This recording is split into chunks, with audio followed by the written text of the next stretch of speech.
Welcome to Directionally Correct, a people analytics podcast with Cole and Scott. Today's guest, Steve Hunt, founder of i3 Talent and author of Talent Tectonics. Hey, Directionally Correct fans. If you're looking to stay connected to the podcast, make sure to subscribe to our Substack newsletter, watch our videos on YouTube, or listen to the podcast on your app of choice. This podcast is dedicated to you to help educate and entertain you on how to effectively do people analytics. We are a listener-supported podcast, so please consider becoming a patron. If you'd like to support the podcast by becoming a patron, you can find a link to sign up in the show notes or at patron.podbean.com/directionallycorrect. Thanks for being a listener. All opinions are our own and do not reflect those of any other organization. In preparing for the podcast, you told me that you were actually early to the grunge scene in Seattle. Can you tell me a little bit about that? Yeah. Okay. Well, I grew up in Seattle, and I was in a punk rock band. I want to say the name. Uncle Wiggily and the Screaming Prophylactics. That was the name of the punk rock band I was in. And it was kind of a lot to put on a t-shirt. Yeah, it was kind of just a reason. As my friend said, we were going to get together and drink beer. Why don't we get together, drink beer, and make a lot of noise? And so I was in this band, and we did perform. And this is when grunge was just all starting, right? And this is how close I was to hitting the big time. I was at a concert where we opened for a band that became a band that turned into a band that became Soundgarden. So there you go. Yeah, I was that far away from making it. And I did and another funny story, one of my best friends is a recording engineer and actually recorded Pearl Jam. He was one of the people on the albums. And this was like 10 years later, so I'm in my 30s, and I was going to see my friend Sam at the recording studio, and Pearl Jam was recording there. And so I briefly met Eddie Vedder, and he is a really nice guy. People always say about that. But my friends say, hey, we're going to go out to have some burgers, and it was with Stone Gossard, if you know these names, Kip Tyler from Soundgarden, and I can't remember his name, but the bass player from Mudhoney. And we went out, and these are all bands I listened to, and we were just like hanging out and talking. And the funny thing is that they're the same age, right? We're all in the same age. We spent most of the time talking about kitchen remodeling and childcare. Well, yeah, what I hear you saying, Steve, is if Kurt Cobain were still alive, you would be what he looked like. So yeah, I don't know. I just thought it was really funny because I remember coming back from talking to these guys in their 30s and just nice guys, right? And it was just like hanging out and talking to people. But then I was working in HR at that time at Starbucks with a lot of, HR younger women in their 20s. And I was like, oh yeah, I just met Eddie Vedder. I was hanging out with Stone Gossard. They were just like, oh my gosh. Because this was when Pearl Jam was like super popular. So yeah, that's my brush with fame. I'm sure they don't remember me at all, but I remember them. Well, I'm sure there's plenty of folks now in the HR space that feel the same about you, Steve.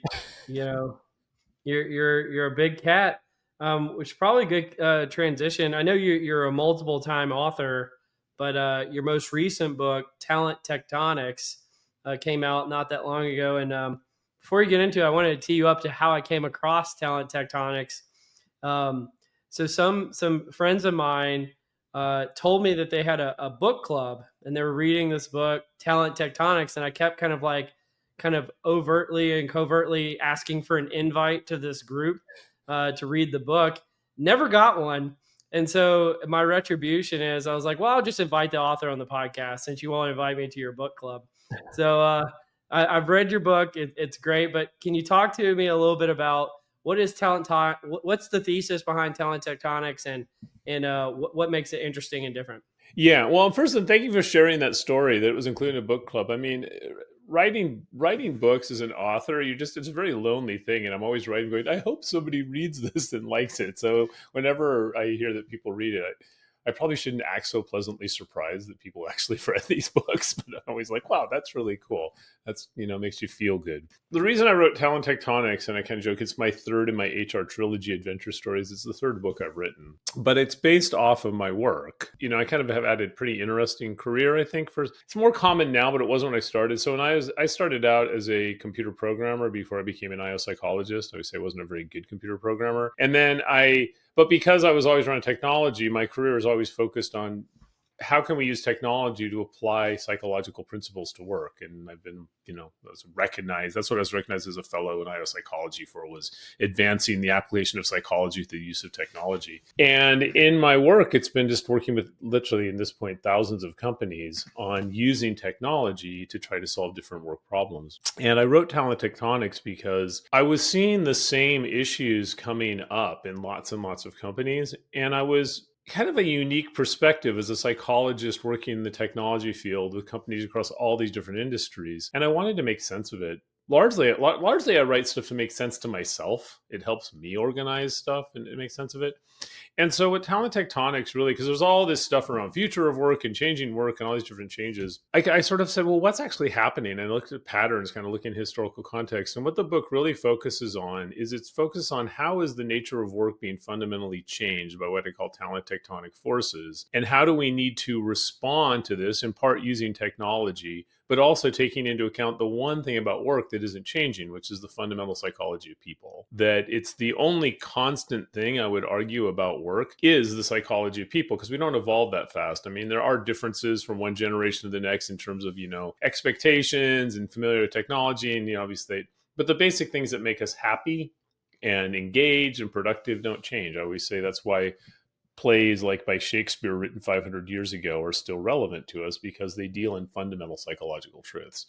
So that's what the book kind of looks at, that intersection. But specifically, talent tectonics, it's an analogy to plate tectonics. Living in the Northwest on the West Coast, we have earthquakes, and these plates are always moving. You can't see them move, but you see the results of their movement in the formation of mountain ranges and things like that, earthquakes, stuff like that. You can think of work in the same way, that there are fundamental shifts. They don't just change work, they change society, but they particularly have a big impact on work. And that's what talent tectonics, the concept, means. And so, like, to give an example, before I get into the two big ones that are affecting us now, in the 20th century, one of the two big talent tectonic changes were the workers' rights movement. There was no occupational health and safety in 1900.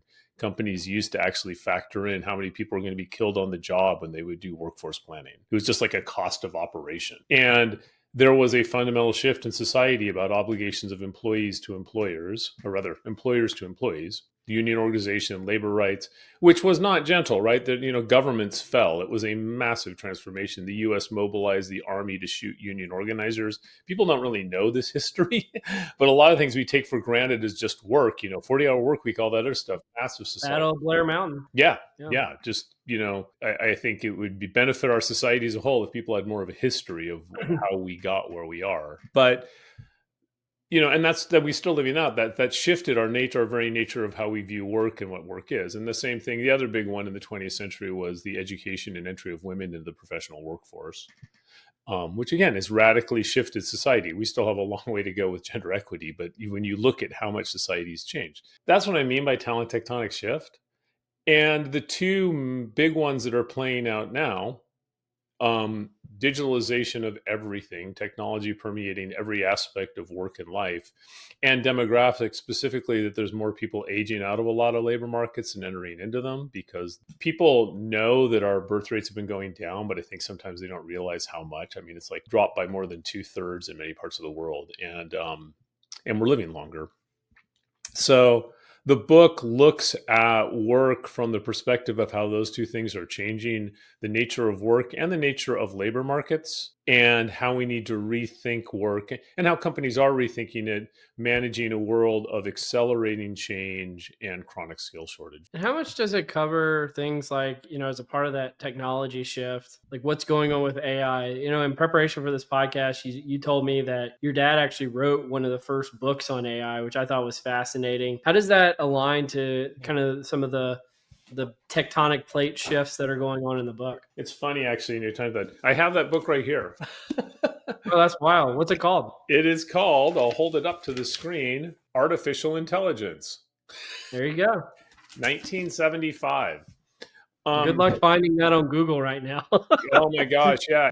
What AI is doing is it's accelerating the digitalization shift that was already happening. It's not changing the direction of it, it's expanding it, and it's accelerating it. I think the way that I would talk about AI, it's what's overwhelming us is how fast it's happening.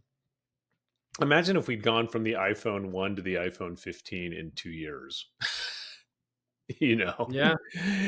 And you think about it, that our society has been massively transformed by things like the internet and mobile, but it happened I mean, it happened fast, but more slowly than AI is just happening so quickly. Well, one thing that's interesting, actually, my dad, when he wrote that book in 1975, and it was a look at the mathematics that underlie AI, which has been around for a long time, the basic mathematics of AI. And in the book, he actually said the math works for natural language processing. Computers just aren't fast enough. This problem will be solved. And then 50 Yeah. years later, here we are. But I think the way that I look at AI and this impact of technology and that shift, the digitalization shift, what's happening is the purpose of work is fundamentally being changed in society. If you look at, you know, 250 years ago during the agricultural age, the main reason people worked was to grow and distribute food so we didn't starve to death. That was the purpose, the main purpose of work. Then in the Industrial Revolution, we got much more effective at growing and distributing food. So a lot of the purpose of work shifted from growing food so we don't die to building things that make us comfortable, clothing, cars, houses, stuff like that. But now with digitalization and automation, the bulk of jobs are what are called knowledge and service work now. And what's the purpose of a knowledge and service job? You're basically supposed to solve problems or provide care that make people feel good about what it is you're doing for them. Your job is really to exceed people's expectations. And their expectations are constantly changing. And so the purpose of work is to deal with the stuff that the technology can't do, which is when the technology doesn't work, or finding new ways to use the technology, or making people feel good about their experiences with these services. When you look at the purpose of work being your job is to exceed other people's expectations, which are constantly shifting, what has happened is work has become physically, over the last 50 years, work is physically much, much easier. Anyone who tells you work was better 50 years ago did not work 50 years ago. It like literally shortened people's lives. It just wore you down. Work now is physically easier, but it's psychologically a lot more difficult, because what you're being asked to do is you're being asked to like deal with all these changes, keep up with all these things. And AI is just fully even more accelerating that. And Cole, you're familiar with this concept of emotional labor, the exhaustion of trying to act one way when you don't feel that way internally. That's why we're seeing these rising increases in burnout and stress and disengagement and all these other things, is that people are sort of struggling to keep up. And it's also why employee experience has become so important, because I want to really always focus this. To me, employee experience, sometimes people talk about it as engagement and retention. Yeah, if people aren't engaged and they don't stick around, they're not going to be effective. But they can't do their job. They can't be creative, caring, collaborative, all that stuff companies want people to do, if they're burned out, exhausted, or stressed. That's a lot of what this book talks about. It talks about how do we need to rethink work and how companies are. And it's based on my experience with lots and lots of companies doing this stuff. How do we need to rethink work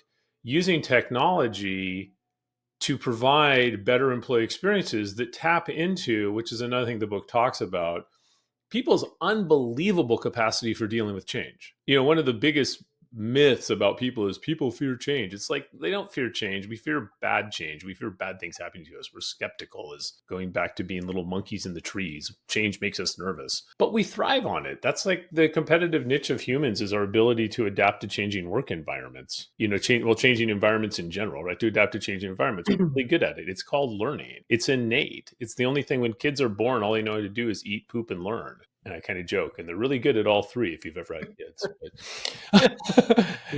Yeah. But as a parent, you don't teach your kids how to learn. You create this environment, and it's just a joy to do it. But the problem is that in the industrial age, particularly, everything was focused on productivity, and we're most productive when we're doing stuff we already know how to do in a repetitive manner. Well, all the productivity work is being automated, and AI is just accelerating that. So now what we want people to do is all this stuff that's about adaptability, and the psychological conditions that make people good at dealing with change are very different from the psychological conditions focused on productivity. Yeah. Did you ever read Daniel Kahneman's book, Thinking Fast and Slow? I did read it. It's been quite a while. Okay. Well, he talks about system one versus system two thinking. And the system two thinking is very cognitively taxing for human beings. We don't enjoy it. We try to avoid it at all costs, but it's kind of where the roots of things like creativity come from, critical thinking, actually like weighing the pros and cons of something, but also thinking about things like adapting to change. Right. And so you could almost say that we're hardwired to not want to adapt to change, because we would prefer system one thinking, which is more rote, doing what you did yesterday, not really thinking, having heuristics and all of those types of things. So I don't know. I find that to be fascinating. But you've mentioned a few times things like productivity and what does the future of work look like. You've done a ton of work in your career with talent and performance management. And I get questions all the time about like, what are the top HR metrics that we should be tracking? And I always think like there are no top HR metrics. The real metrics are questions that are really hard to answer, like how can we quantify people's productivity, or how can we quantify things like quality of hire? Can you speak to that at all? Yeah, I can. And before I get into that, because that's really important, I want to go back to what you talked about Kahneman stuff, because I don't completely agree Yeah, with him about we don't like to do system one thinking. I think the thing system two. is that Yeah. often we think of it as work because of the way it's presented, and we're concerned that we're going to fail. And that's kind of fear of change. We don't fear change, we do fear punishment. And the most punishing part of change is inability to cope with it. But if you create the right conditions for people, people thrive on change. And the right conditions are basically one, the change has to be meaningful to them. They have to understand, how is this going to help me get what I want out of life? And that's not just money, that can be fulfillment, it can be spending time with their family. When it comes to work, money's part of work, but it's the nature of the job. The second thing is we're social animals, and when we're dealing with change, it's particularly really important that we feel supported for it, that we have a group that's like wants us to be successful and is looking out for us. So if we have a sense of camaraderie and belongingness. And the third one is we have to be confident we can do it, self-efficacy, right? That we have the tools and resources. When people have those three things, I understand why I'm doing this and how it's meaningful to me. I'm working with people that are helping me to do it and want me to be successful. And I'm confident I got the stuff I need to make it happen. We thrive on change. I always say the example, think in your own career. Probably some of the most exciting times, enjoyable times of your career were times of significant change, new projects, new Sure. assignments, but you had those three things. And yeah, it was stressful, but it was good stress. It was the stress of getting stuff done with other people, which is a positive Yeah. thing. So when you have that, we thrive on system one thinking. The problem is, historically, work environments didn't really provide it that way, and change wasn't introduced that way. But I do a lot of Yeah, it's like the presentations. whole Pac-Man and Oldham, Yeah, job characteristics model of autonomy, mastery, purpose. You get all those things that makes things better. Totally yeah. agree. And this is basic psychology. This is, McClellan's need for achievement, need for affiliation, Bandura's self-efficacy. It's not new psychology. But when I talk about this, I do a lot of presentations and speaking and stuff like that. I do a little interactive exercise where I ask people if they've ever been river rafting, and I bring somebody up on stage. Yeah, I've been river rafting. I always ask, did you enjoy it? They come up. And then I go through this whole process. I'm like, did you enjoy it? Yeah. I'm like, did you realize did you pay money to do it? They're like, yeah, I didn't have to do it, but I wanted to do it. I'm like, did you realize you could drown and die? And they're like, well, yeah. I'm like, you've paid money to introduce change into your life that could have killed you, but Yeah, you wasn't there had like those some famous three things. psychologist that talked about everybody who has like a death wish or something like that? I No, don't know. it's I feel more like that's like Freudian stuff, but yeah. I wouldn't get the phrase. I think it's more people going back to the joy of being a little child. We thrive. We love it when we're doing new stuff and we have those three things. And I think that's the problem, is that we train people and we fall into this laziness and happiness. It's interesting if you look at a lot of there's a reason why the word meaningless is a synonym for depression, because if we're Hmm. not working on things that give us a sense of achievement, we become despondent and lethargic. So are we wired to be lazy to some degree? Yeah, that is true. But if you fall into that and you create a condition where people can indulge their laziness, it's unhealthy. And I think that's what this book gets so much into, this discussion of, as I put it, how do we use, and largely I focus on how leveraging technology and other things too, but how do we create this environment where workers have this sense of, yeah, there's a lot going on, but it's good change. And it comes back to meaning, belongingness, and confidence. Yeah. Um, So it's but I, like the difference between eustress and distress. Same, both of them are stressors. One is positive, one is negatively laden. yeah. And if any one of those three things drops below a certain level, we go from sort of this like growth excitement mindset to survival terror. Going back to my like river rafting example, if you didn't know why you were on the boat, if you're on the boat with a bunch of people who didn't care about you, or the boat didn't float, it would not be a fun trip, Yeah, right? when you're in the boat, trip is going well. When you're not in the boat, by not your own choice. Trip is not going well, and terror ensues. Yeah, and so that's a lot what the book gets into it, and it looks at how we need to rethink how we design jobs, how we need to rethink how we hire people, how we need to rethink how we coach people, and it kind of looks at a lot of different examples. But getting to your back to the question that you asked, I feel like one of those like presidential debates. Allow me to completely ignore the question you ask and go off on my own talk track. Um, If you want to, Steve, I mean, we're no, not debating, but if you want to, we can. no, I want to answer the question that you asked. I just wanted to. The thing you said about Condiment was really interesting because I never thought about that. I disagreed with him, but when you pointed it out, I'm realizing I don't totally agree with him on that. I agree with him on pretty much everything else, which I'm sure he's really relieved to hear that Yeah, he. he was been waiting. He's like, when is Steve going to come around that my Nobel Prize winning economics ideas, even though I was classically trained as a psychologist, I wonder when that Steve Hunt guy is going to come around and give me my due. And tell me, did I earn this Nobel Prize? Yeah, exactly. You Yeah. know, I had random. I don't. Can we go off on random stories every so often because you triggered one? I Yeah. had dinner with the 2019 Nobel laureate in physics, Dr. Gerard Moreau. Talk about one of the most amazing people I've ever met.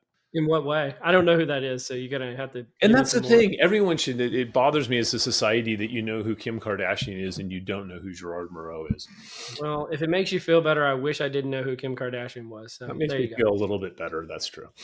Um, Gerard Moreau, he invented something called high intensity pulse lasers, which I won't try to get into the whole physics of it, but they basically just concentrate insane amounts of power in very small doses. Like he said, if this thing was left on for a second, it would bring down the power grid of the East Coast. And it's these just super high intensity pulse lasers. And among other things, I mean, they're so high they just literally obliterate stuff. They're like, I know you don't like Star Trek, but your colleague does. They're like, imagine photon torpedoes. They're for real. Um, but It's lost on me, Steve. I'm sorry. I warned you. but the among other things, it was like LASIK eye surgery as a result of this, which is a funny story. He told me how they came up with LASIK eye surgery, and as a former grad student, you'll appreciate this.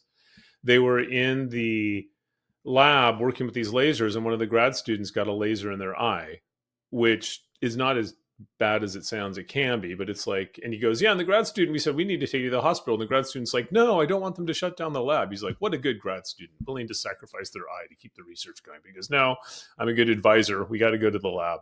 We got to go to the hospital rather. We go into the hospital, and I always And get you were applauding the wins of the labor movement earlier, and now we're talking about shooting laser beams into graduate students' eyes as progress. well, the I'm glad we've graduate gone student full circle. shot the laser into their own eye. So okay, Yeah, this is why we need occupational health and safety. yeah, it Because is. the grad student was not wearing the prescribed eye protection. So the problem was the fail of compliance of HR policies. But to finish this sort of fascinating story, so I was talking to this guy, was amazing, this Nobel laureate Gerard Moreau, about all the stuff he's done. But he was telling me this story, and this is a great story of innovation, where they go into the emergency room, and I always get it wrong, the optometrist, ophthalmologist, the eye surgeon. Always confuse those two words. But the eye surgeon goes in and looks and says, yeah, it's a laser. You know, we can fix it. It'll be all right. But then he asks, he goes, what kind of laser is this? I see these, fairly often. And usually it's like a ragged sort of burn mark. And this is an absolute perfect circle. And the guy goes, well, it's this high intensity pulse laser that we just developed. And the guy quit his job at the hospital, joined Moreau's lab, and they developed LASIK eye surgery because a grad That's wild. student got a laser in their eye. Well,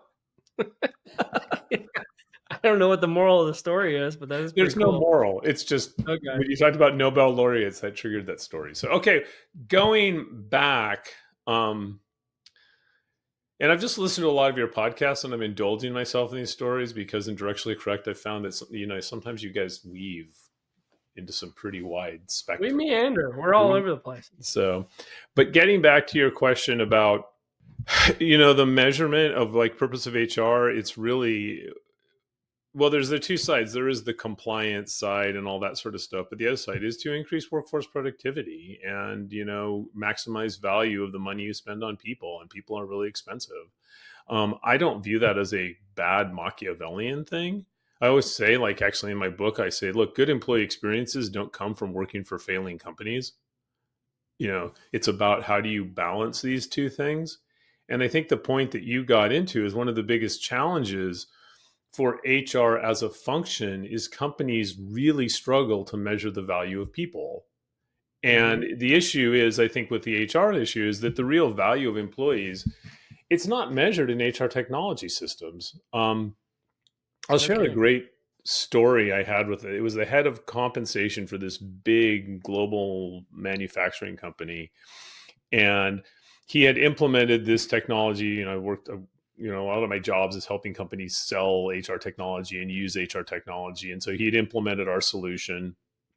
And he was talking about how they used to have $500 million a year tied up in merit increases and bonuses. And he goes, it used to be managed on Excel spreadsheets. We had teams of people just trying to keep track of all this, this $500 million annual spend. And he goes, and then we moved to the cloud, and now we've got it like one person can keep track of it, and it's all in one place, and it's awesome. And I was like, well, that's good. That's great. But then I asked him, I said, what's the return on investment of that $500 million annual operating spend? And he looks at me and he kind of jokes. He goes, people don't quit too often. They don't complain too much. And we laughed. Can you imagine going to a CFO in any other field saying, I want to spend $500 million a year in perpetuity. And the bar is going to be people aren't going to quit and they're not going to complain. That Well, is kind of where we largely are in the world of HR, because we don't pay people to be engaged, have skills, and not quit. Granted, if they don't have those things, they won't be productive.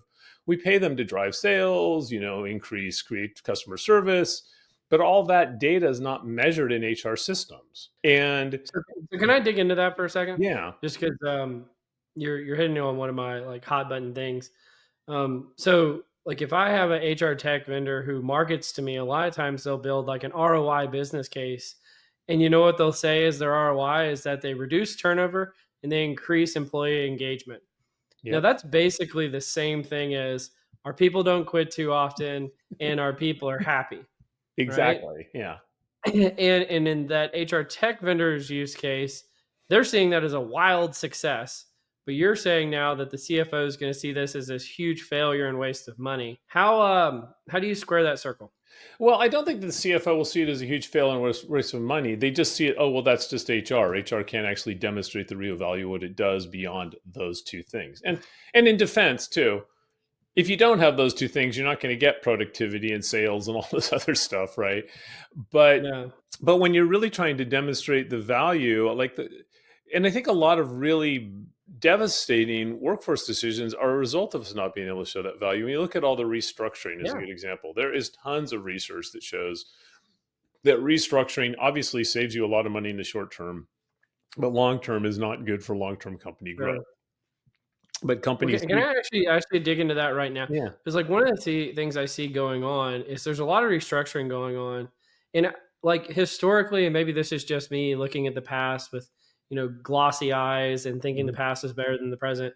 But it seemed like a lot of restructuring in the past was just due to like economics and maybe the market was turning south or something like that.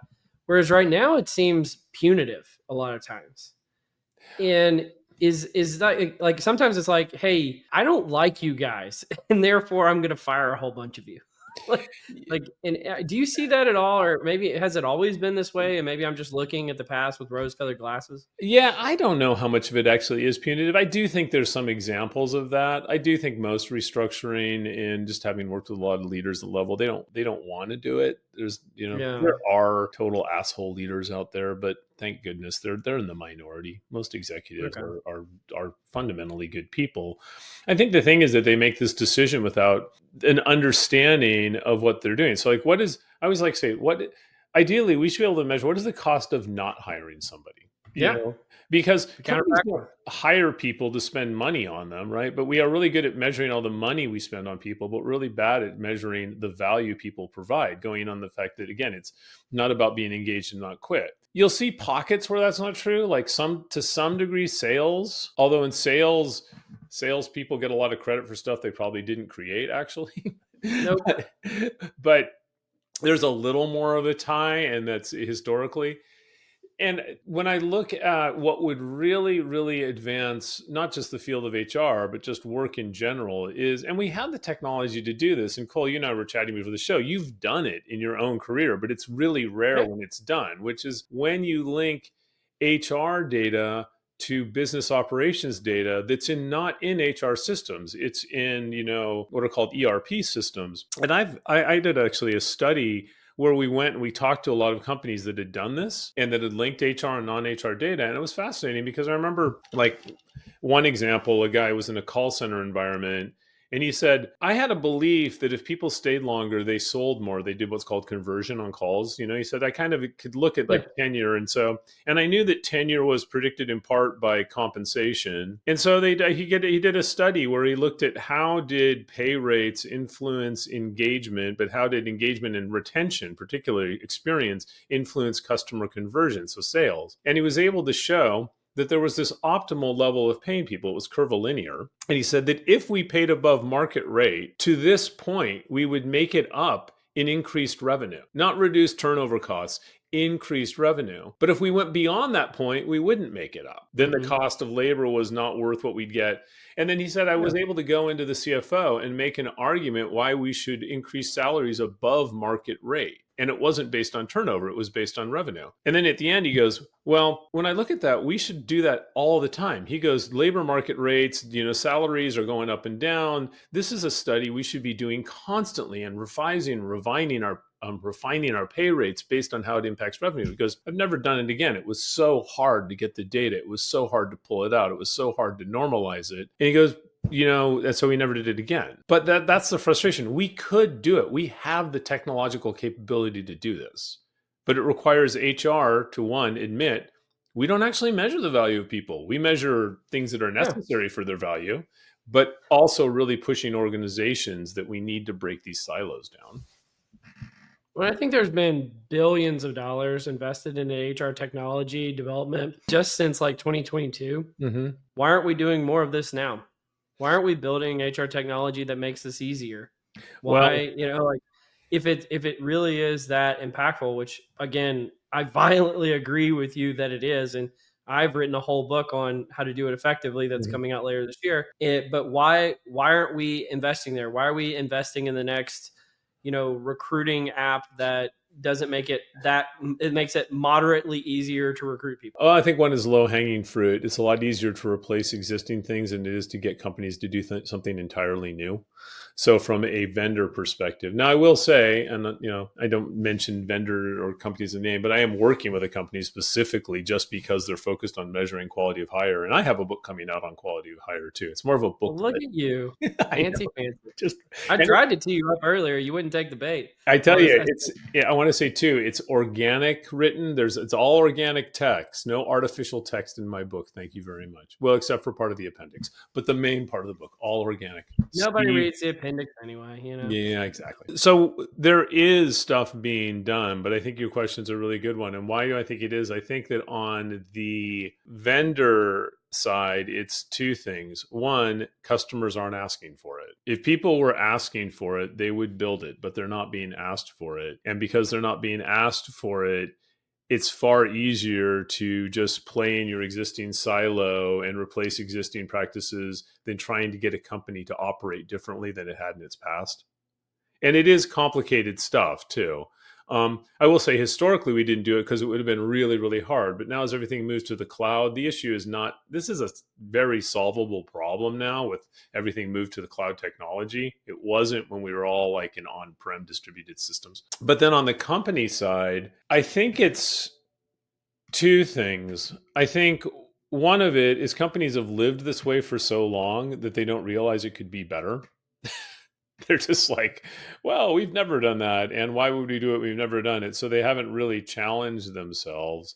And I think that's where HR could play a big read, is HR being more upfront to say, we can't actually show you the value of our solutions until we can link it to this data. And we want to, but there's a certain vulnerability in doing that. And I do think on a more, I don't know if this is like a dark side thing, at least on customer service jobs, which going back to your AI thing, what we're going to see is we're going to see massive growth in customer service jobs as a result of AI.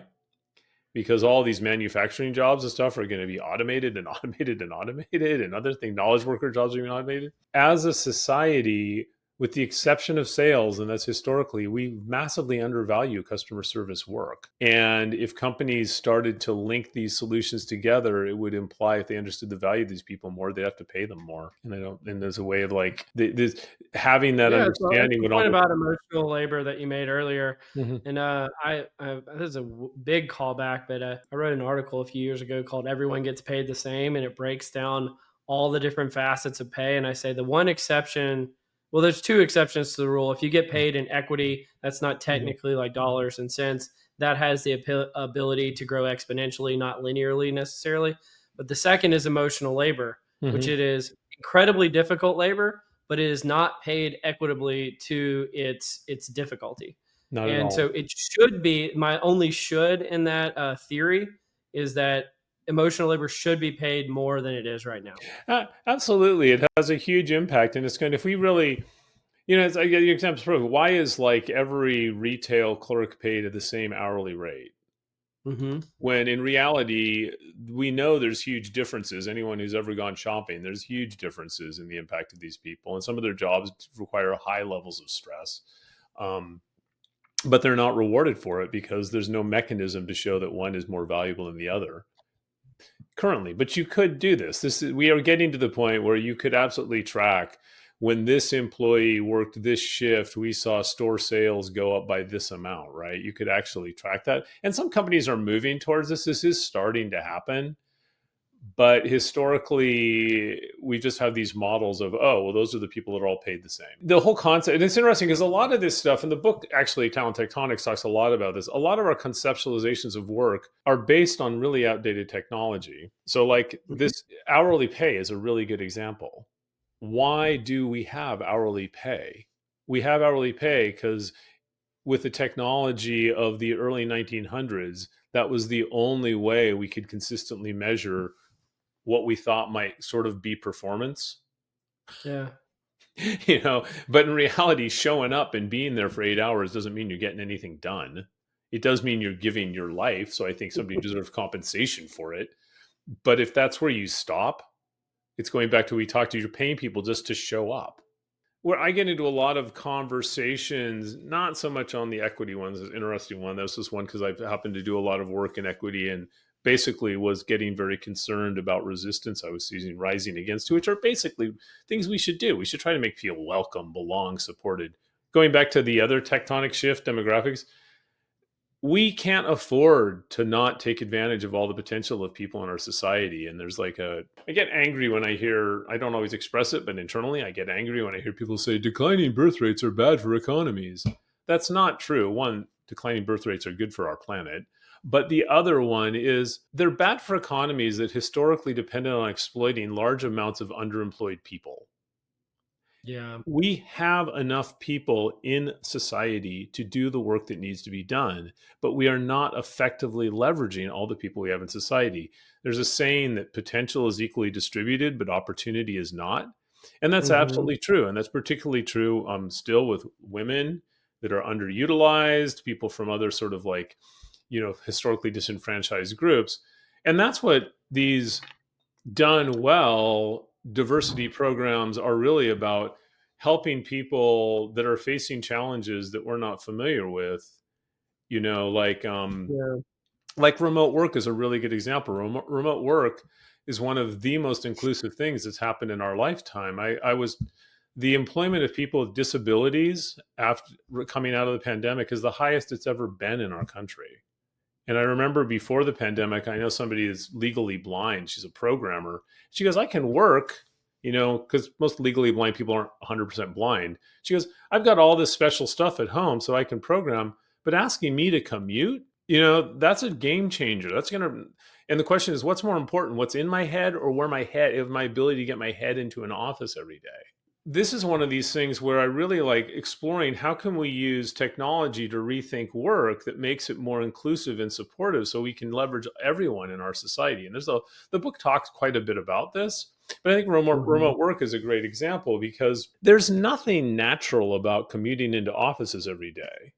The only reason I often when I'm talking about remote work, I start by showing a picture of the British Admiralty building in Greenwich, England, that was built in 1700, I think.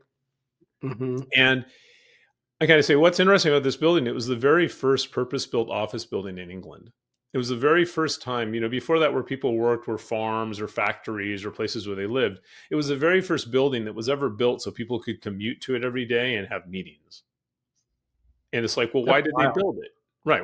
Why did they create this thing? Well, in 1700, the British Navy was becoming this highly complex global organization, and they needed better ways to communicate and collaborate. So, taking into account the communication technology available in 1700, they invented the office building. It's a form of communication technology. That's what it is. Just like Zoom, Teams, email, and just like any form of communication technology, it's got its strengths and it's got its weaknesses. You can over rely on email, you can over rely on the office for sure.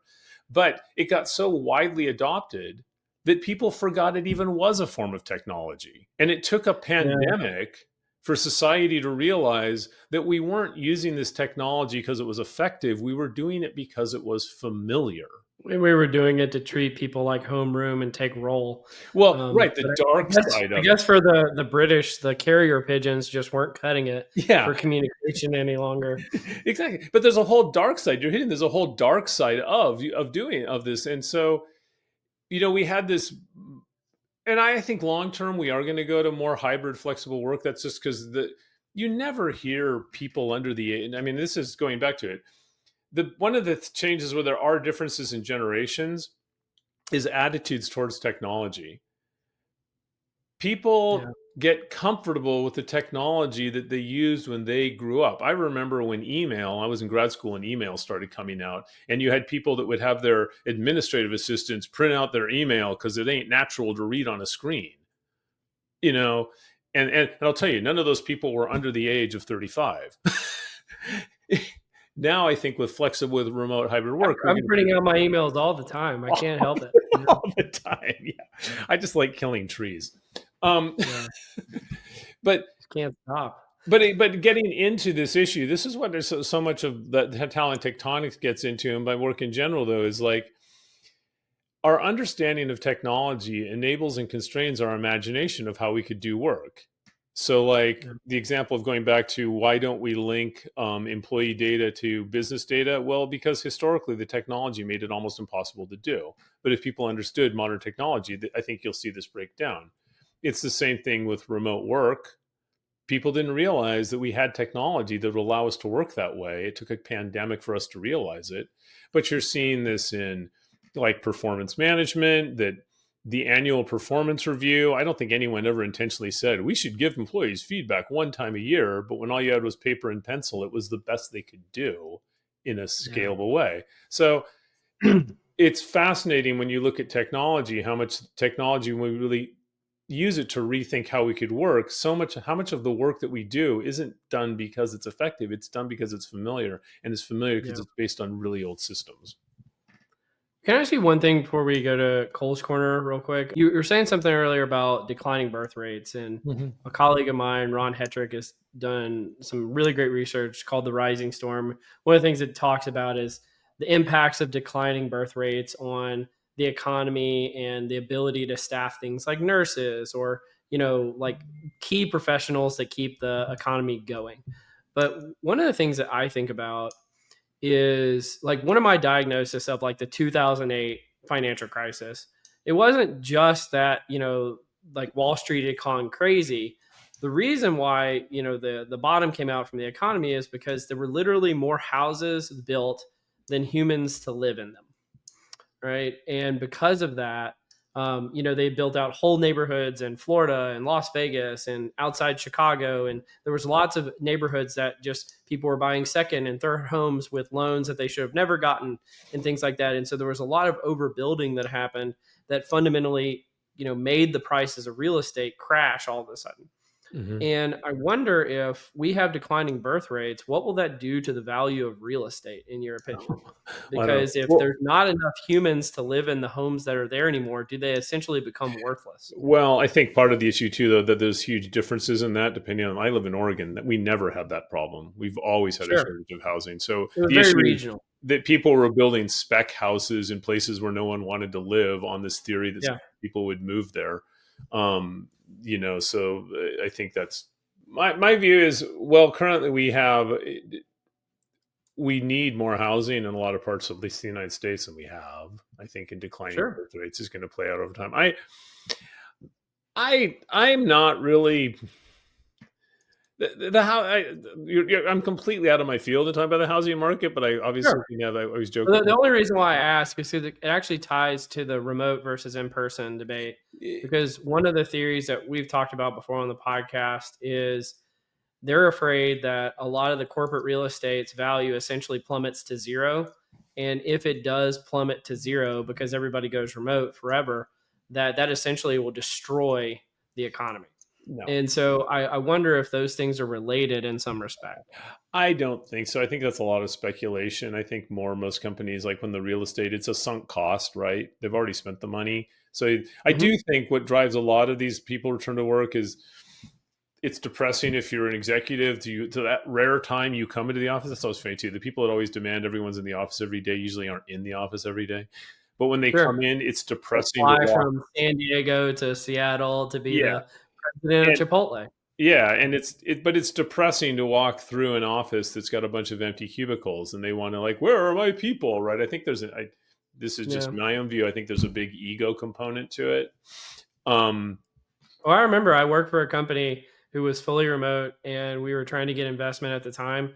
And the CEO called everybody to go into the office when investors would visit just to make it seem like there was a buzz about the office. yeah. And I think people like that. But I also want to say too, hybrid work doesn't mean not coming into the office ever, right? It's really important to get people together in Sure. person. So I'm not like, oh, you should never tell people to come into the office, but it should be very mindful. I mean, there's a cost to making people come into an office, and it should be very planful. You don't want to just to come in and have them put headphones on and sit next to each other and not talk to each other. That's not good for anyone. So it's more like thinking of an office space as a form of communication technology, just like we think of a phone or FaceTime or video type. Be mindful in the use of this tool in this space. Um, so to your point about, do I think it's tied to real estate? Large scale, I would say it's really good for us to allow people to have flexibility in where they live. It's a much better use of the labor market. You do a lot of work with labor market statistics. Mhm. It's there's a lot of people that could work but don't work because they can't afford to commute. They can't afford the distance of the commute. And usually the people that are punished the worst by the commute are the people that can least afford to do it. There's, a lot of going back to gender equity in our society, this is whether right or wrong, this is just how it is. Women tend to be the primary family caregiver. And if Yeah. you're the person that has to pick the son up or daughter up from school and they're sick, the ability to work remotely can be the difference between your ability to work and balance your obligations as a parent versus either not being able to work or working and being totally stressed out because you feel like you're not balancing your obligations as a parent. So giving people flexibility like that is inherently good. It's a better use of the labor market. Um, Hmm. it's we get this whole thing. It's like why we're moving towards skills based hiring and kind of moving away from degrees. Although I don't know about you, Cole, but I still want to say, but except for PhDs, if people have PhDs, you should pay attention to them. Don't you just don't you treat us PhDs badly, right? Uh, That's doctor to you, please. yeah, it's Dr. Steve Hunt. I always tell people that they can call me doctor twice, and after that, it's obnoxious. Um, Yeah. but the but I mean, this whole move to skills based is also breaking down historical. Oh, you need a college degree, or oh, you need a high school degree, which was just it was why would companies do that in the past? Well, part of it was they didn't have any way to measure skills, and so it was kind of a rough proxy for skills. We kind of assumed, oh, if you have a college degree, you must be able to Yeah. write, which is not necessarily true, having taught undergrads. But Well, it The probably was true at one point. It's just not true anymore. Yeah, maybe not. Yeah. So now we have technology that enables us to measure skills at a much more detailed level, which allows us to get rid of a lot of the historic ways that we hire people. But that's really good because it allows us much better use of the labor market overall. So whenever I see, in general, if there's anything that you can do that gives employees more control over how they work, that's good, provided you also have really good tools for measuring whether or not they're getting the work done. And that's Which where, we don't have, as we've clarified earlier. well, we could and we do, but they're not effectively used. Like, well, Cole, I'll ask you this. This is my view, probably the single most underutilized tool for Hmm. workforce management is goals. Okay. Say Effective more. goal setting. That I have literally been in conversations with business leaders to say, psychological research shows that people are more likely to do what you want them to do if you tell them what it is you want them to do. you Sure. know? And that sounds ridiculous, but if you go in and you've done employee surveys and ask employees, is it clear to you what you're supposed to do and how you're going to be evaluated and whether or not you're be able to show the accomplishments, employees will tell you again and again, it is not clear to me what the company wants me to do. I am not given regular feedback on doing it in a way that's constructive, that feels like coaching Yeah. and support as opposed to punishment. But we have the psychological knowledge. We know tons about how to effectively use goals, how to use them for feedback, how to use them for coaching, how to support them, how to make talent decisions. We have massive knowledge on that, and it's not new. We've known it for a long time. It's not used. I use the analogy I often use to workforce management is it's like managing your own health. If you ask a doctor, what do I need to do to lose weight? They know exactly what you need to do. You need to manage your diet and manage your exercise, right? And it's usually eat less, exercise more for most of us. What's the problem? We don't do it.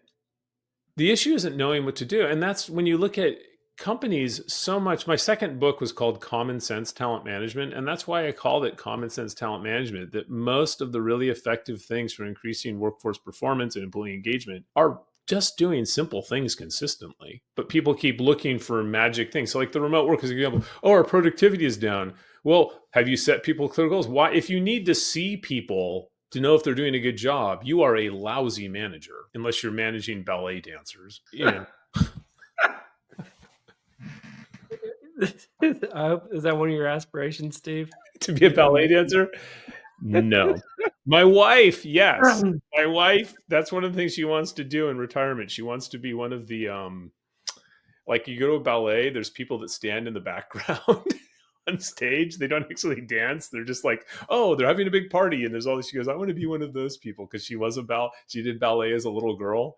And she has Yeah. accepted that, okay, well, my chances of being a professional ballerina, those pretty much aren't there, but I can still get on stage. Well, I mean that's a goal. It's got measurable results. It does. She could see she might not get burned out doing it. All the things that we talked about throughout the podcast so far. But well, Steve, do you want to join me in Cole's Corner? Sure. Yeah. Welcome to Cole's Corner. So I've got a few rapid fire questions for you. The first is, which is better? And I think I know the answer, but I want to hear your justification. Hair metal, grunge, Metallica, or country, and why? I'm going to surprise you. I'm going to say country, but it has to be good country music. There's a lot of What schlocky is country good music, country? including country music that sounds like grunge. I was at the Grand Ole Opry and a guy was up there playing through a Gibson Les Paul and a Marshall Stack singing about how he was real country. I'm like, what the heck, sounding like with distortion? I'm like, there's nothing real country about what you're playing. You're a grunge musician playing country music. No, Did why you like it? country? Did it sound I good? think that country music, like, you know, Hank Williams, Johnny Cash, a lot of the alt country stuff, if it's done really well, it is really beautifully crafted music and lyricism. Now, you can find great music in all genres. I like all of those genres and their different styles. But if I have to say the one where you just hear the most amazing musicianship, you think of like Chet Atkins, I'm a guitar player, that they don't have any distortion, they don't have any effects. Um, and a lot of that music has really stood the test of time, where they're really speaking. And I'm saying the caveat big here is, if I had to say if you took the best of any of those genres, I would have to say, if I had to say the stuff that is most to me artistically impressive is the best, it would be really, really good country music. That said, Okay. I love all that stuff. But that's just me. Yeah. You By and the way, I our listen previous to the guest, others Jim. more. I don't listen to country music that often, but I No, appreciate it. Yeah. you and Jim Henderson would get along because he he told us like all these country musicians I'd never heard of. Um, so the next question I got for you is, what's the place you've never been to that you'd most like to go and why? Patagonia in Okay, South. so down in Chile. Yeah, something up. Because when I was growing up, my mom had a poster that had a picture of the Patagonia Mountains. This is Mhm. before Patagonia, the brand, existed, and I've just always had that image in my head. So someday I'll get there. Yeah, we watch a lot of those like Planet Earth type things with my Yeah, kids, and I believe there's llamas there. So if you want to go see some llamas in the Patagonia Mountains, you could be that on sounds that like show. heaven. A field with llamas, and yeah. So yeah, I'm going to get there someday. There you go. Why do you do what you do? I think it's it's a reflection certainly of my upbringing. I grew up around psychology and computers and those sorts of things, so it definitely influenced me. I always joke that I say that if psychology, my mom was a counseling psychologist that did mid-career counseling, and my dad was a cognitive psychologist, and pretty well known actually in the field of cognitive psychology.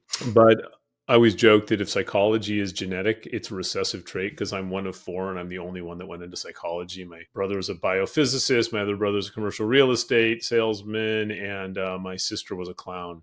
So, As one um, does. yeah, as Yeah. one does.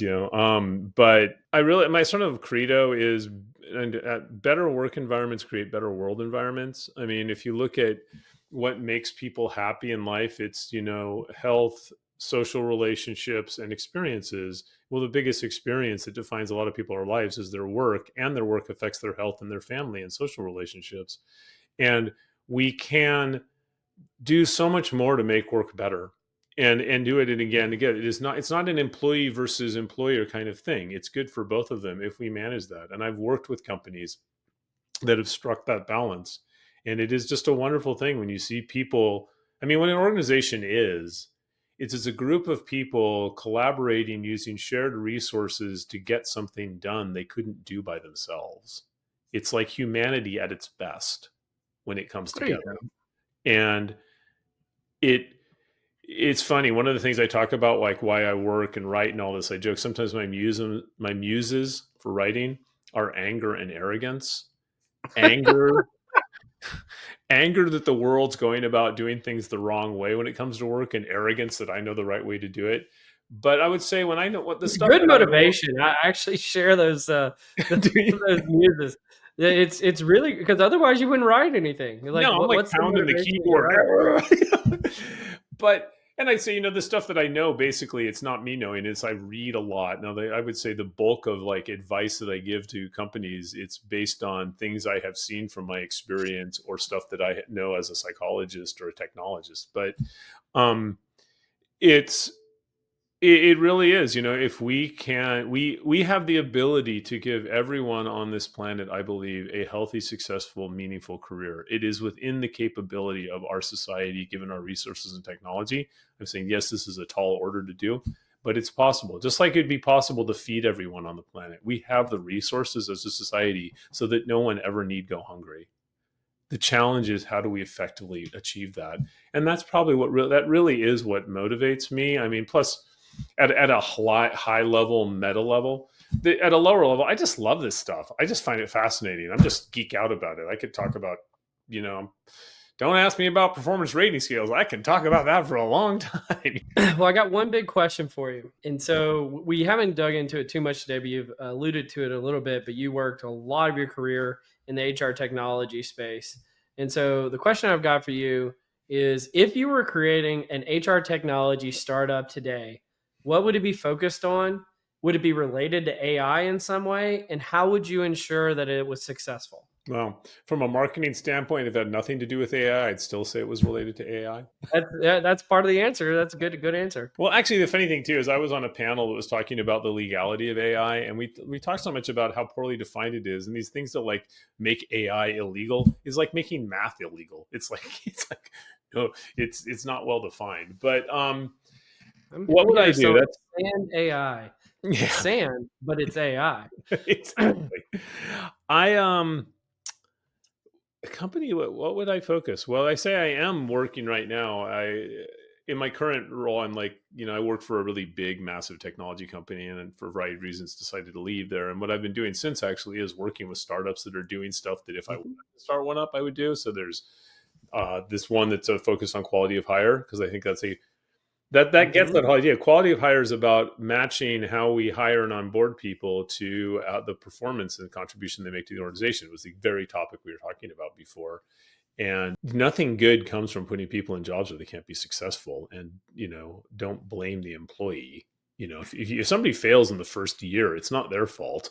You shouldn't have something about your hiring process or onboarding process is screwed up. Don't blame them. So that's an example of a company that's I'm working with. I'm working with another company that does what is called collaborative learning, which I think is be really, really critical as we automate more in our AI. What's about it's technology that is designed to get information out of the heads of one expert and get it into the minds of other people.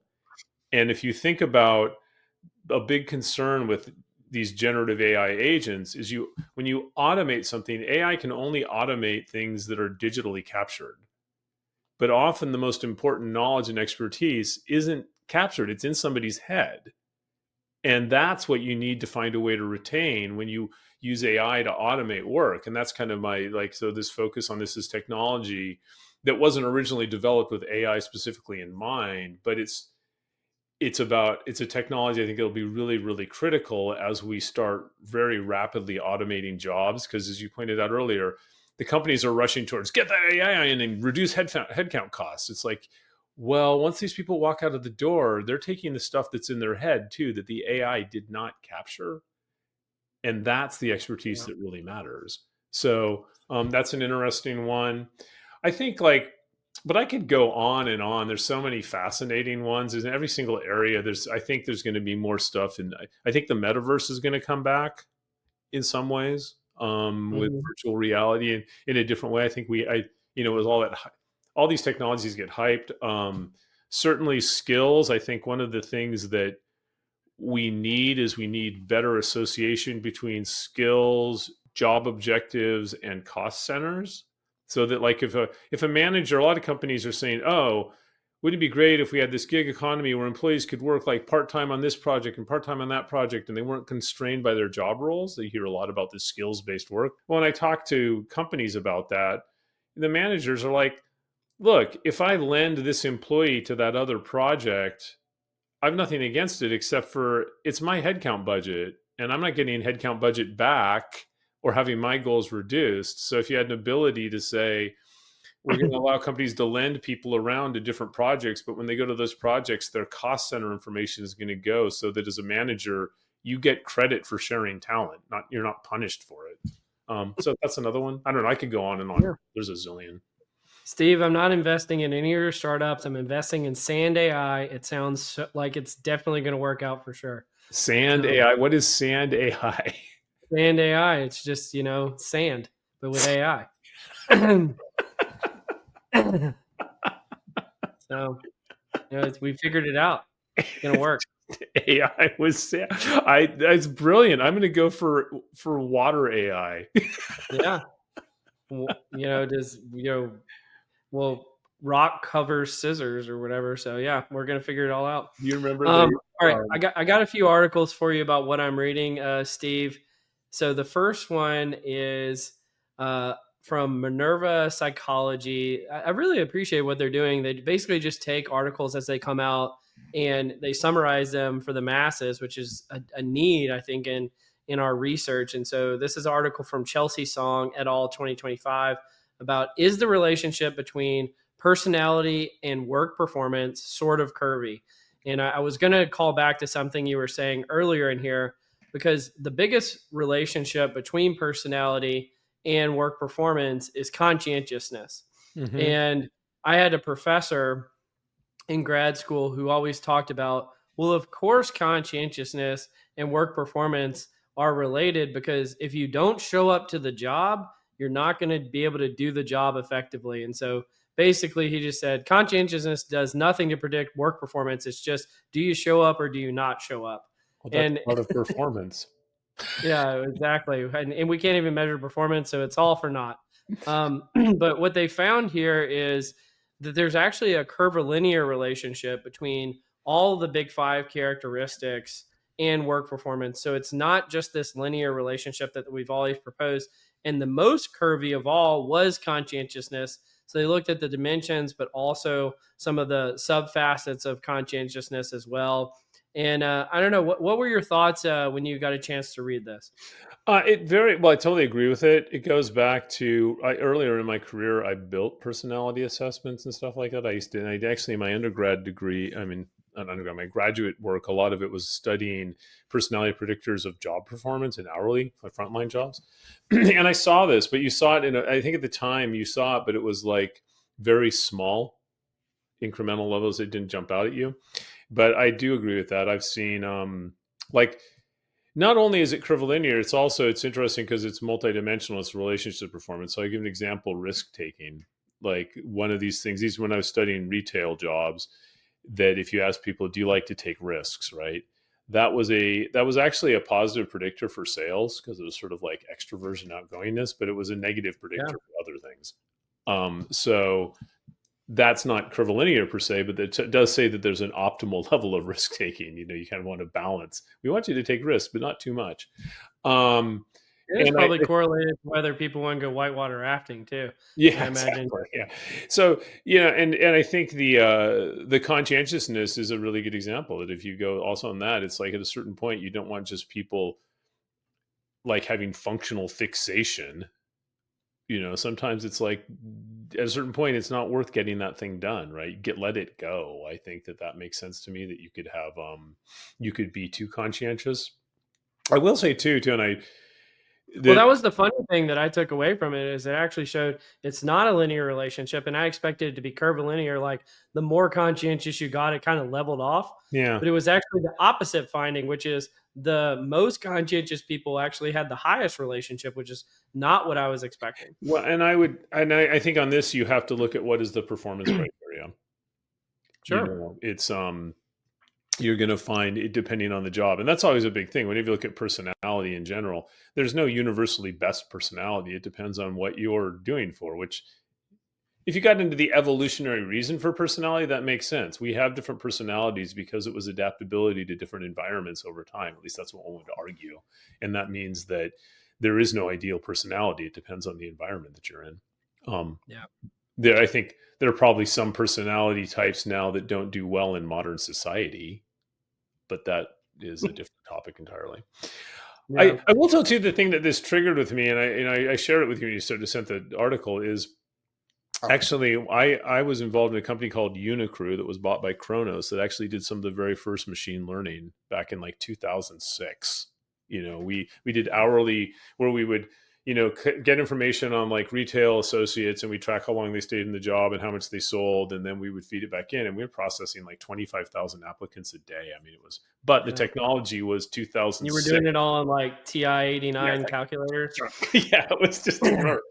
But we did find like curvilinear relationships, and even more interesting was we found really fascinating interactions. And like one that I thought was really cool was, and it was like like a retail like shoe salesman in a mall kind of job, and you say, okay, well, you want people to be agreeable. That is to get along with each other, other people. That would be predictive of that job. Probably the other one was, are you socially outgoing? Do you start up conversations with people, stuff like that? And you say, okay, well, those two things, yeah, that makes sense. We put them into the assessment, and they did predict performance in general. If you weren't agreeable, you were a bad salesperson. If you didn't have no social confidence, you were a bad salesperson.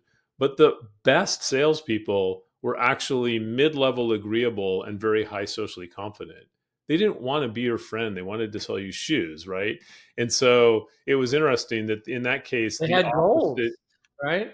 And they Yeah. were sticking to the goal. They were sticking to the goals. My job is not to make friends. My job is to sell you stuff. And it was interesting because what it said is the best employee was not the opposite of the worst employee, Yeah. which It's like is it's like kind of every totally. reality TV show. The person gets on the show and they say, "I'm not here to make friends. I'm here to win."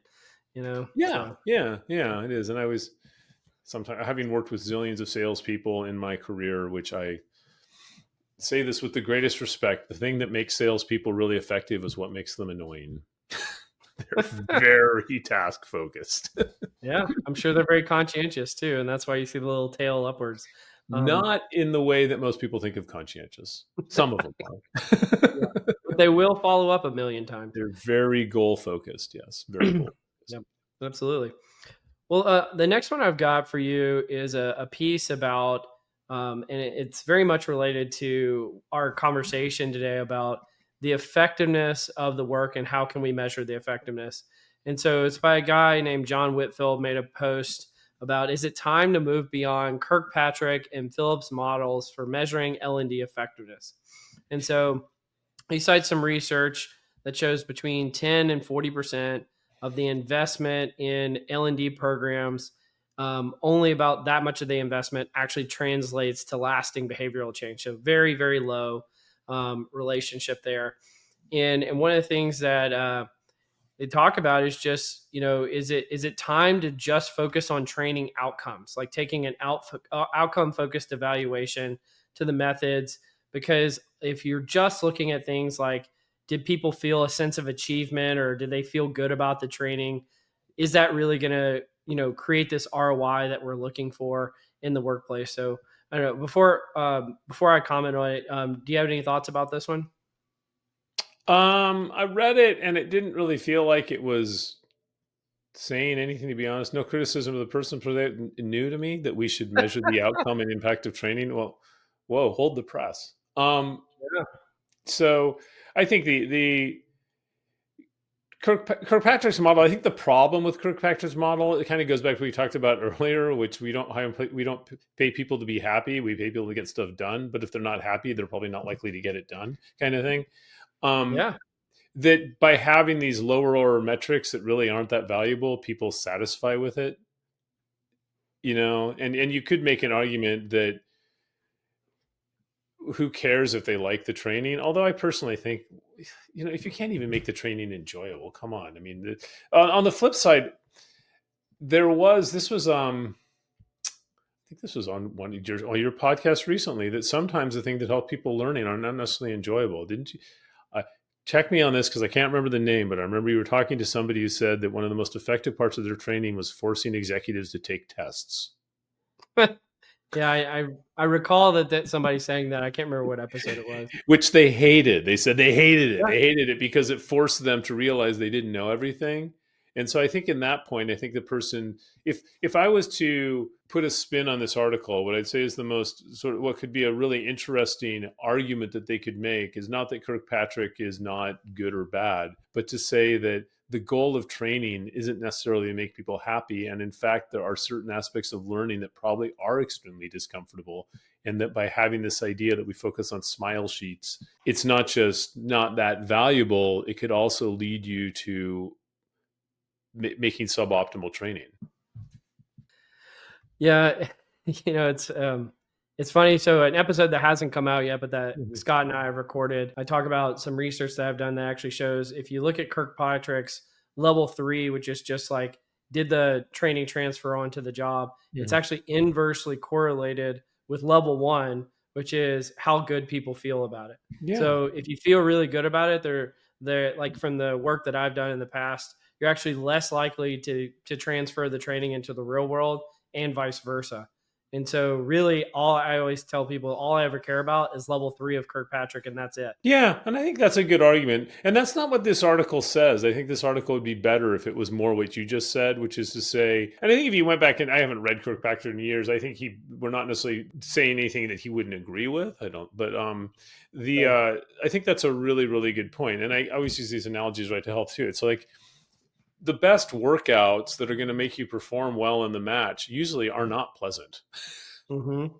you know, as my high school gym teacher would always say, no pain, no gain, right? So, All right. Well, I'll hit you with this last one really quick because we this has been one of our longer episodes. It's been sort of a marathon today. But last article I'm reading right now is from friend of the podcast, previous guest Amit Mohindra. He wrote an article. Who is the human in the loop?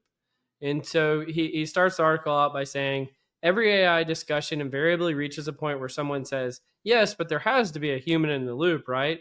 Because the human is there for oversight. But the question is left out, who is that human that's in the loop? He goes on and elaborates much more on this topic. But the principle is the human that's described is likely some kind of data scientist who is looking at the models, training the models, looking to see if there's any kind of bias and the like. But what that does is it cuts out the traditional decision maker who, like, so imagine you're a hiring manager, you presumably are the one making the final decision on who to hire. But if you have a model who's making decisions on who to hire and in with no hiring manager input, if there is a human in the loop, it's probably not the hiring manager anymore, it's some data scientist. And therefore the data scientist becomes the real decision maker, not the hiring manager anymore. And so I thought this was a fascinating part of the AI discussion that really no one's talking about. And again, knowing that your dad wrote a book on AI and you've worked at a lot of companies who are doing a lot of work in this space over the years, and you used your TI-89 in 2006 to look at the curvilinear relationships between personality and job performance. I wondered what your perspective on it was, Steve. I am actually writing a article on this very topic. I found this was really interesting. And it is this idea of what's the future of these humans in the loop. And the point that I started out on this is that if we go with the assumption that we're going to use AI as much as we possibly can, which we probably are more and more and more, then you have to say, well, what is that AI can never do? And this kind of gets a little philosophical, but it's the two things I would argue that AI can never do is one, it can never care for people Mm-hmm. because caring fundamentally is defined as a person giving their life in the form of time and attention to the well-being of another person. It's an organic process. I always use the example of it's like when you get on that stupid AI phone tree, press 3, press 4, and you're like, I just want to talk to a person. When you finally get a person on the phone, you feel better even if they can't help you because, and so I think one of the things we're always going to need humans in the loop to give this sense of caring. Um, but a lot of the other tasks, it's almost like it's like humans in the loop will be like salt in a meal. There's like the right amount. If it's missing, the meal's lousy, but you don't want to put too much in it, right? So it's like I think that, and that's going to be a really fascinating thing. Figuring out how do we strategically use humans in the loop for caring. But the other thing, and I thought this is related to caring, is AI cannot imagine. And people are like, well, it can come up with new ideas and stuff. In the sense that AI can solve any problem we put at it and it can keep focusing on it. It's sort of like it can climb any mountain, probably eventually better than we can and figure a way up, but it cannot decide what mountains to climb. And it can't imagine mountains that don't even exist that it might climb. And I would say that's another human thing. And I'd say that's tied back to our sense of actually mortality as people, that we imagine a better world for ourselves and those we love with because we care about ourselves and we care about those that we love. And imagination, which is the fundamental foundation of creativity and innovation, that's something AI can't do. And so I think the future of humans in the loop is going to be how do we create jobs that really allow people to be really caring humans, going back to your emotional labor being undervalued. Mm-hmm. I think the future of work is going to be a lot of emotional labor jobs, which is highly skilled, by the way. I hate the fact that it's a trainable skill, is resilience, all these things. So I think the future of humans in the loop is going to be around caring, and I think the future of humans loop is going to be about imagination, but imagination is going to require really strong technical understanding. And that's where we're going to have it's going to be fascinating because companies, how do you create senior level experts when there are no junior expert jobs? Because all of those will be automated. So I think optimistic that I am that you can increasingly see companies create jobs where the purpose of the job is, well, you're going to do stuff that AI could do, but we're going to have you do it because we need somebody to learn how to become an expert. And the only way to become an expert is to actually do the work. Yeah. I love this. makes me think. I think this was like right when ChatGPT came out. We covered a slide on the podcast from IBM in 1970, Hmm. and it was just a single phrase, and it said, "Computers," and you could insert AI here, but computers can't make decisions because computers can't be held accountable. That's exactly, Right? as computers can't care. And I use that Yeah. example that it affects not just the use of it, it also affects our adoption. Like, why don't we embrace self-driving cars? We have the technologies. That's AI, by the way, too. We have the technology to have self-driving cars. Why do people resist it? Because we are more forgiving of humans having accidents than we are of machines, because humans can feel remorse and guilt and machines don't care. And we also imagine we're better drivers in the car, even though we aren't. Resistance is futile, Steve. We all are going to be forced to be in driverless cars soon. Just get ready. I'm okay Um, with it. I hate driving. yeah. Well, Steve, you've been a fantastic guest today. Any final words, and you want to share where people can find you for anybody listening? Yeah, well, I think the easiest place to find me is on LinkedIn, Stephen T. Hunt, PhD. I also have a little LLC called i3 Talent.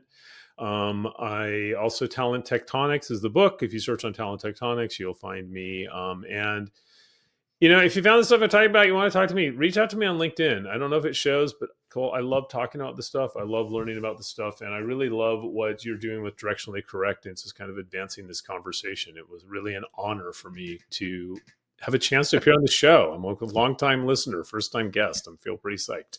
Thanks for being a listener, and thanks for joining us, Steve. You've been listening to Direction Correct, a People Next podcast with Colin Scott, and today's guest, Steve Hunt. Thanks for joining us, Steve.